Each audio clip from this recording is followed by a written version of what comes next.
Olá, pessoal. Hoje, na Conversa com Ativista, o nosso bate-papo é com Max Ulloa, um apaixonado pela engenharia e pela cultura de Paracatu. Vem comigo! Meu nome é Max Gonçalves Ulloa, tenho 71 anos e nasci em Paracatu, sou nativão da terra. Ô Max, qual parentesco você tem com o Dr. Sérgio Ulloa? É primo do meu avô, né? O Dr. Sérgio é filho do Apimentel do Ulloa com Gonçalves de Andrade. Então eles casaram e tiveram o meu bisavô, o Sérgio, né? Meu bisavô era irmão do Sérgio Ulloa. Tá. Ô Max, você começou a trabalhar com quantos anos? Como é que foi sua infância? Conta pra gente um pouco isso. A infância do interior aqui, né? Paracatu, era muito limitado, né? Os estudos nossos só iam até o ginásio e para estudar a gente teria que sair, né? Então saí, fui para Brasília começando, né?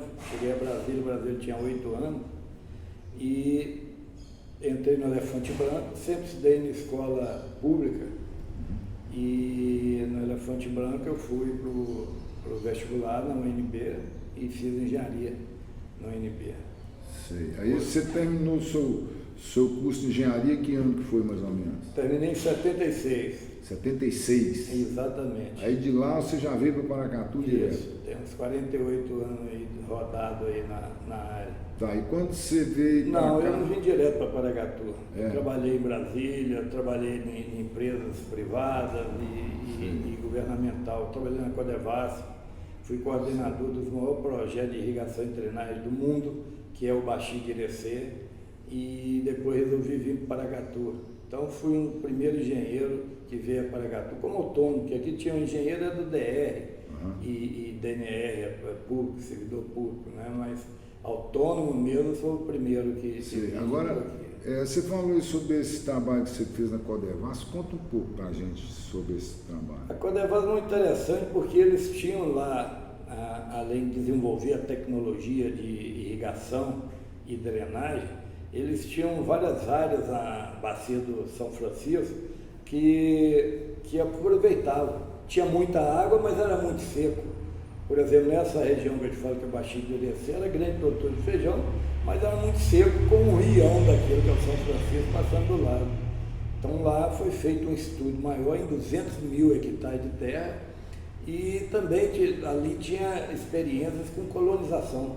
Então fazia áreas para grandes empresas, médias e também dava áreas para colonização.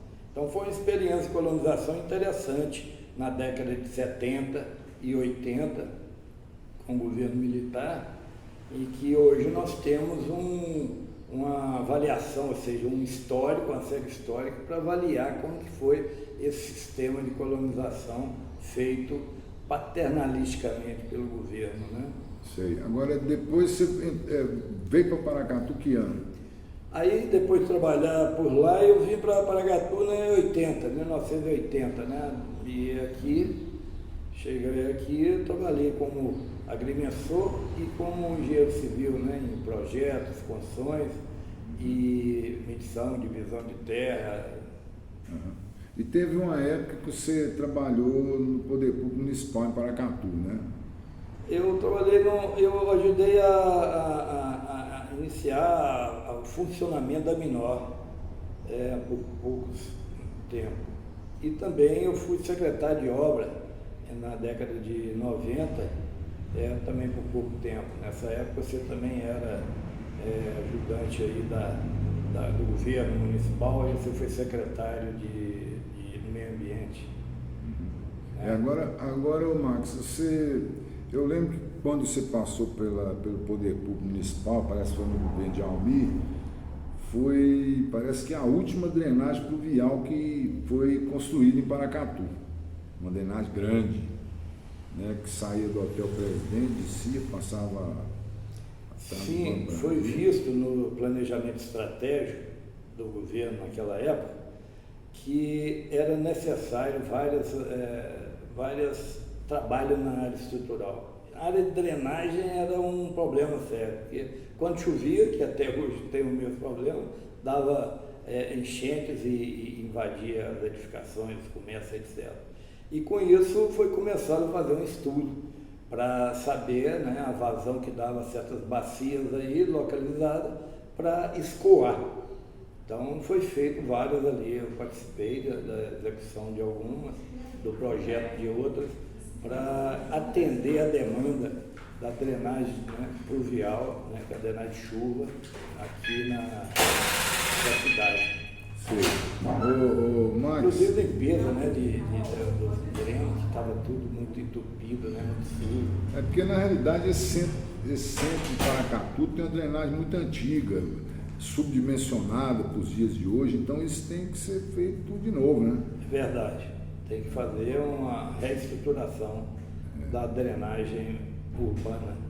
Eu até estava ali agora, o pessoal da Copasa está trabalhando uma rede de esgoto ali, eu vi eles cortando a rua, mas achei muito interessante que eles estão cortando o asfalto ali do lado de lá da igreja e na hora que eles tiram com a reta escavadeira cortando o asfalto, você vê que as pedras do núcleo histórico estão todas debaixo do asfalto da cidade. Muitas vezes não tirava o pavimento, né, de pedra para fazer a pavimentação nova de asfalto, né, porque era uma onda, com Brasília veio uma modernização, né, e uma onda.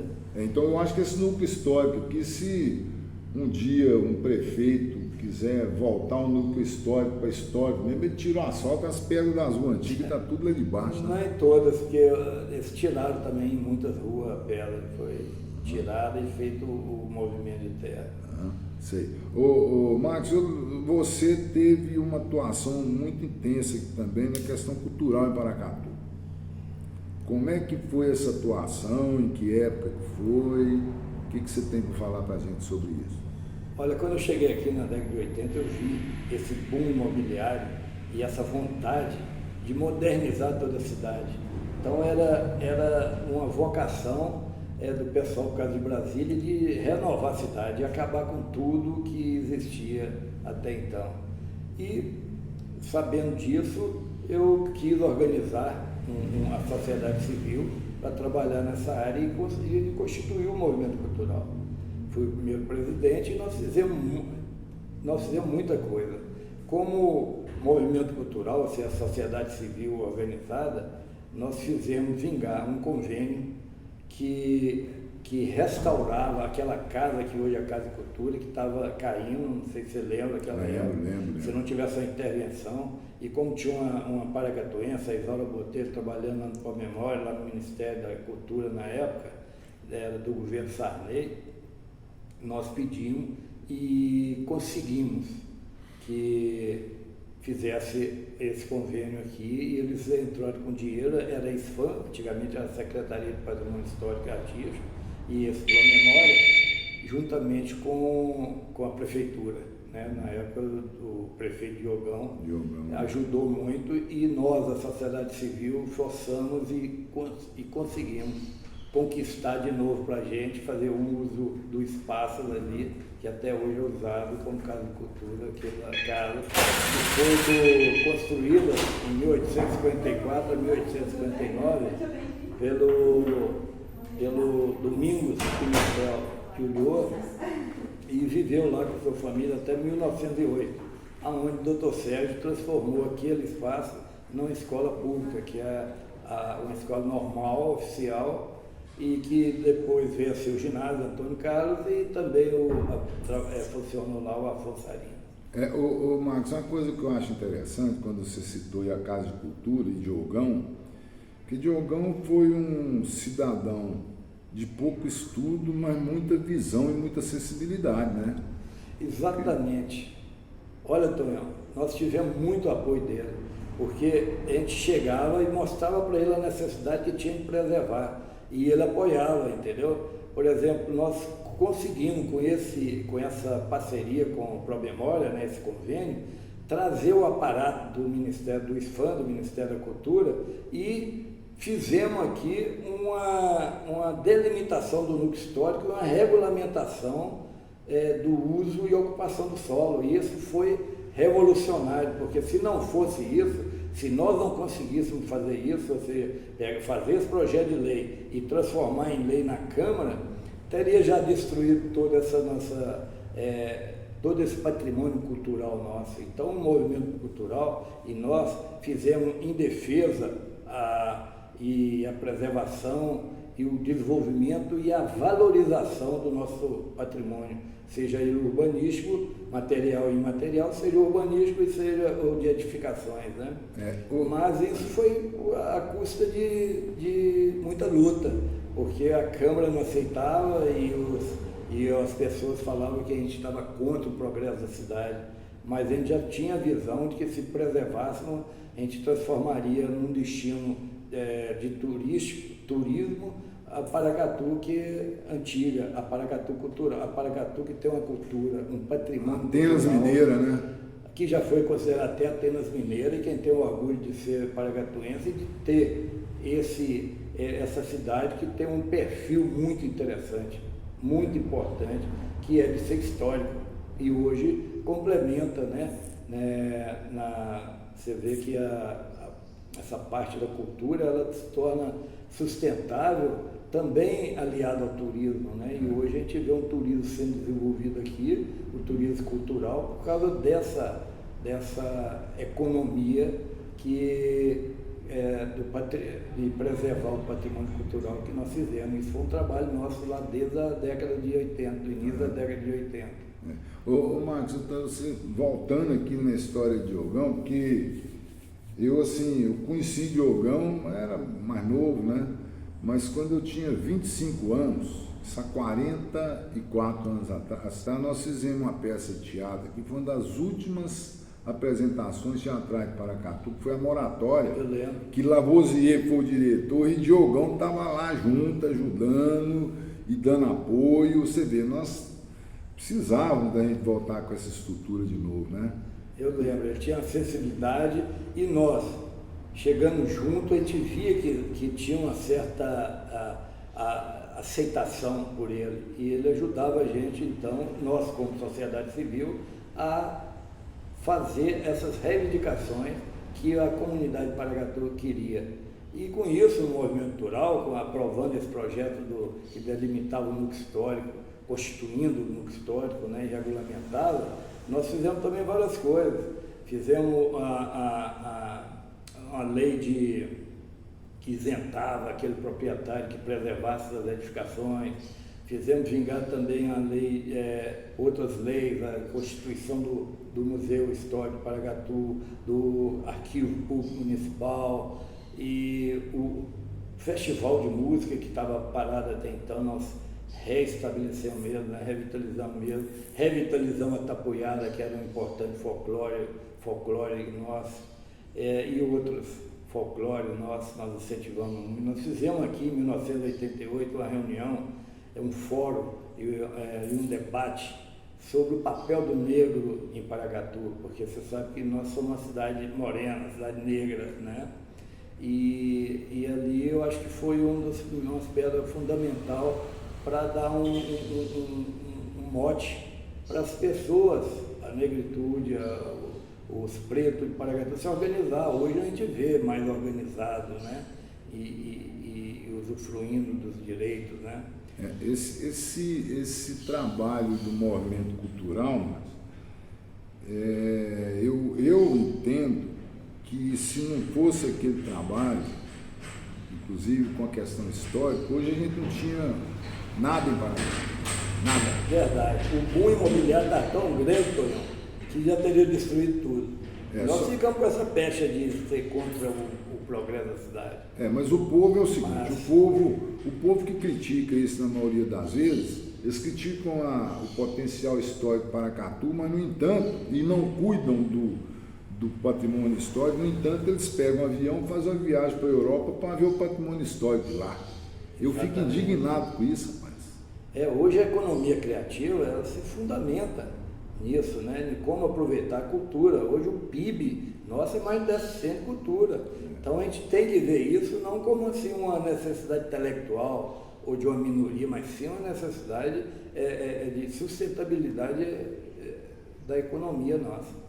E eu acho que Paracatu, com o Guias Tu e com mais esses movimentos da sociedade civil, está ampliando bem essa vocação de ter um turismo cultural, histórico, que satisfaça, né, como destino uma cidade próxima a Brasília. Nós temos um mercado muito grande a 200 quilômetros daqui.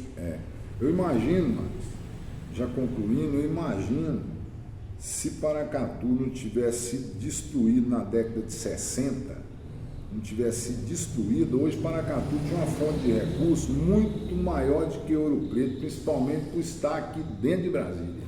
Exatamente, mas ainda temos, né? Nós temos várias ajuda, né, do governo federal, estadual, no sentido por ter esse potencial cultural organizado, né, e ICMS cultural e vários outros incentivos do governo, né, a gente já tem aqui.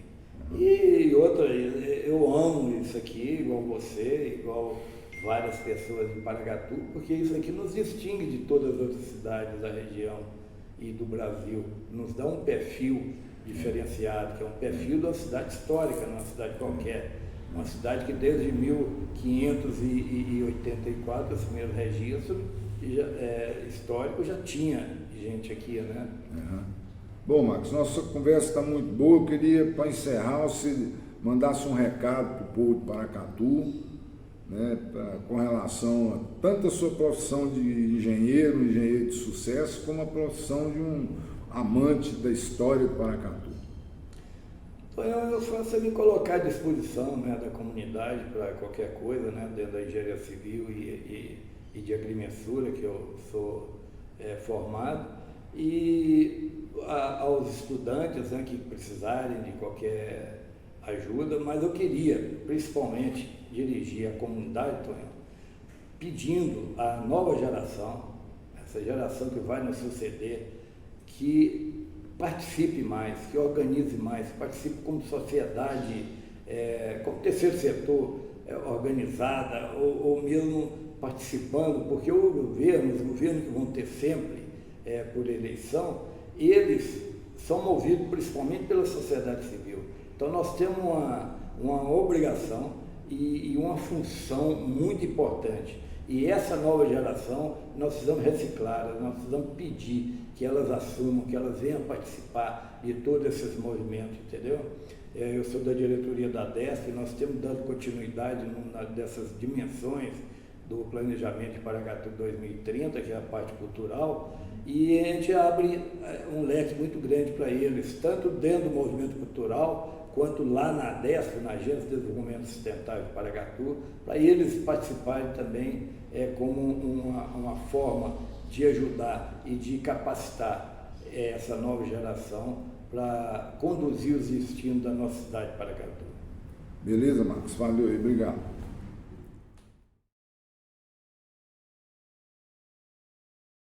Bom, nós estamos aqui com o Marcos Ulloa. Ele vai explicar para a gente qual a ideia do memorial que ele implantou aqui na empresa que ele é o diretor proprietário. Fala aí, Marcos. Bom, como eu tenho formação na área de engenharia civil e de agrimensura, eu venho de uma família também de engenheiros, e meu avô era agrimensor, meu pai, meus filhos, né, e trabalho na área. Então eu fiz um memorial para ficar na memória deles e da comunidade de Paracatu e até a comunidade institucional, educacional do país, a evolução da tecnologia. Por exemplo, eu fiz aqui no memorial, coloquei aqui um aparelho que meu avô usou. Esse aparelho tem mais de 100 anos, isso é um kern inglês do século XIX, final do século XIX, mas foi adquirido no início do século XX por ele, e funciona, tudo funciona bem até hoje. É um teodolito, isso serve para medição de terra. Isso aqui você vê, naquela época a gente media as áreas das fazendas, eram muito grandes, a gente teria que acampar e seguir acompanhando as divisas, Então a gente levava trempe. Isso aqui é uma trempe que os tropeiros e nós agrimensores usavam para fazer a comida. Ia levando de ponto em ponto, né? Fiz também aqui, nos meus arquivos, os mapas feitos antigamente, que era uma verdadeira obra de arte. Daí veio o nome de agrimensura. Agrimensura é uma arte de medir terra, né? A gente vê que isso aqui é tudo manual, totalmente diferente de hoje, que é computadorizado. A gente viu na evolução do meu avô, passando do meu pai, isso aqui é um teodolito já mais moderno, tipo de origem japonesa. Aqui a gente já tem uns equipamentos, né? Os teodolitos da década de 70, 80, já usei eles, nível e tal. E aqui nós temos uma estação total que substituiu o teodolito. Isso aqui é uma evolução tecnológica muito grande da década de 90, que é uma das primeiras estações total que chegou por aqui. E hoje já é peça de museu, mas é um computador em que você mede com as distâncias com até 2.000 metros momentaneamente, com o de 2020. Aqui a gente tem todas as informações com a alta tecnologia, a laser. Os primeiros computadores, isso aqui eu fazia as medições, os trabalhos no campo com esse computador. Isso é da década de 90, também já está série de museu, mas são um fax, né, também está em desuso, hoje a nova geração não deve nem conhecer. Uma calculadora, por exemplo, né, alemã, que tipo a Facit hoje, que servia de calculadora, né? Mas na época que eu entrei na universidade, entrei na Universidade de Brasília em 1971, a calculadora nossa é a regra de cálculo, para você ver a engenharia, o processo que a gente fazia os cálculos, regra de cálculo, né, que veio a ser substituída depois pelo computador, pela tecnologia atual. Para vocês verem como que a gente media a área, é um planímetro que media a área, né? Isso aqui é um planímetro que foi usado pelo meu avô, que passava em cima da planta e ia registrando aqui a área do terreno. Né, os desenhos, isso aqui é normógrafo, as réguas que desenhava, escrevia.